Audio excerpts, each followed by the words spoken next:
بسم اللہ الرحمن الرحیم۔ آج ہم بات کریں گے کہ ٹیچرز سے اسٹوڈنٹس ہینڈل کیوں نہیں ہوتے۔ کیا کوئی ایسی خصوصیات ٹیچرز میں ہوتی ہیں کہ جس کی وجہ سے وہ بچوں کو ہینڈل کر لیتا ہے، فیمیل ٹیچر، میل ٹیچر۔ اب جب ہم کلاس میں پڑھا رہے ہوتے ہیں، عموماً ہوتا ایسا ہے کہ کلاس کے اندر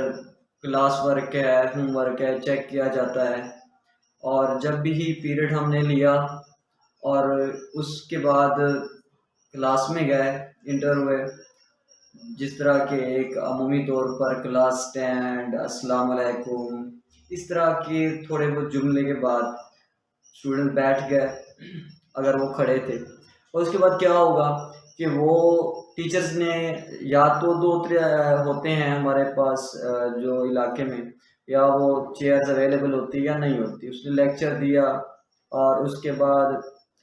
کیا ہے کہ اسٹوڈنٹس اس کے لیکچرز کے دوران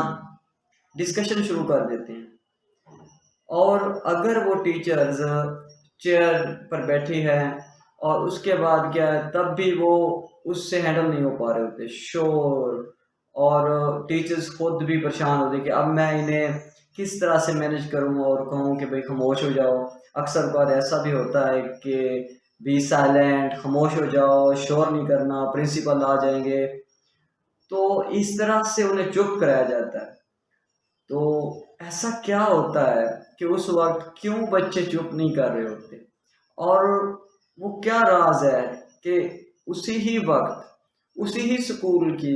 ایک اور ٹیچر جو کہ بڑے احسن طریقے سے کلاس کو مینیج کر رہی ہوتی ہے، وہاں وہ اپنا اتنا زیادہ شور شرابہ نہیں ہوتا، اگر کوئی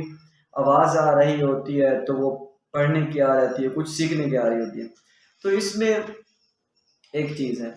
کہ کبھی بھی جو میرا ایکسپیرینس ہے، میں نے جو نوٹ کیا ہے، ہوتا یہ ہے کہ کلاس میں جس ٹیچر سے بچے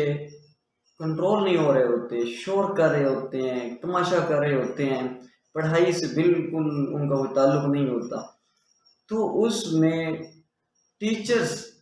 ان بچوں کو یا تو کام نہیں دے رہی، یا جو ان کے ذمے کوئی کام تھا وہ سنائی نہیں اس کی کر رہی، یا انہیں کوئی کلاس ورک نہیں ہے۔ اب بچوں کی ڈیوٹی ہی نہیں لگائی ہوئی ہوتی، ایکچولی وہ ٹیچر ریلیکس ہو کے بیٹھ جاتی ہے کہ بھئی اب بس میں کلاس میں آ گئی ہوں، پیریڈ کا جو ٹائم ہے وہ گزر جائے گا، اور لاسٹ میں کچھ منٹس میں کوئی کام ذمہ لگا دوں گی یا سن لوں گی۔ تو اس صورت میں بچوں کے پاس کچھ کرنے کو ہوتا ہی نہیں ہے کہ وہ اپنی کوئی ڈیوٹی لگائیں، اس میں وہ محو بیٹھیں، کچھ کریں، جس کی وجہ سے وہ شور کرتے ہیں، اور اس شور کی بنا پہ پرنسپل کو مجبوراً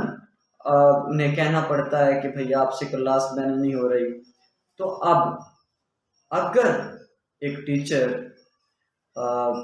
یہ چاہتی ہے کہ میں اپنی کلاس کو بہتر طریقے سے مینیج کروں، میری تعریف بھی ہو، اور یا پھر یہ ہے کہ میرے اسٹوڈنٹس جو ہیں وہ بہت پڑھیں اور شور شرابہ نہ کریں، تو اس کا ایک جو سب سے بہترین پوائنٹ ہے وہ یہ ہے کہ آپ اپنے اسٹوڈنٹس کی کوئی نہ کوئی ڈیوٹی ضرور لگائیں۔ دیکھیے ٹیچرس کے پاس بہت سارے ایک طریقہ کار ہوتے ہیں،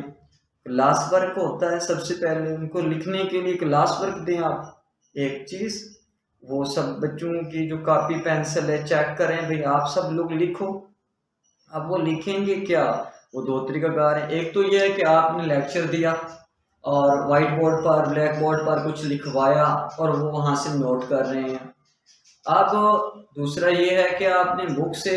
کوئی سٹوری، کوئی لیٹر دیا، تب وہ انہیں کہا کہ لکھو، یا زبانی لکھو، یا ٹیسٹ لکھو، اس ساری صورتحال سے آپ انہیں کنٹرول کر سکتی ہیں۔ تو یہ وہ ایک چیز ہے کہ ایک، ویسے تو بہت سارے مسائل ہیں کلاس کے جس کو ون بائی ون ہم انشاءاللہ ڈسکس کرتے رہیں گے، لیکن ایک پوائنٹ یہ ہے، اپنے سب سے پہلے اپنے یہ دیکھنا ہے، نوٹ کرنا ہے کہ کیا میں نے کچھ ان بچوں کے ذمہ لگایا ہوا ہے کہ نہیں. کہیں ایسا تو نہیں ہے کہ میں اپنی ڈیوٹی بھول گئی ہوں اور اس وجہ سے یہ بچے اپنا اصل کام جس کے لیے بیٹھے ہیں وہ بھول کر اب یہ شور شرابہ کر رہے ہیں. امید ہے اگر آپ اس پوائنٹ پہ عمل کریں گے تو آپ کو بہت زیادہ فائدہ ہوگا. والسلام.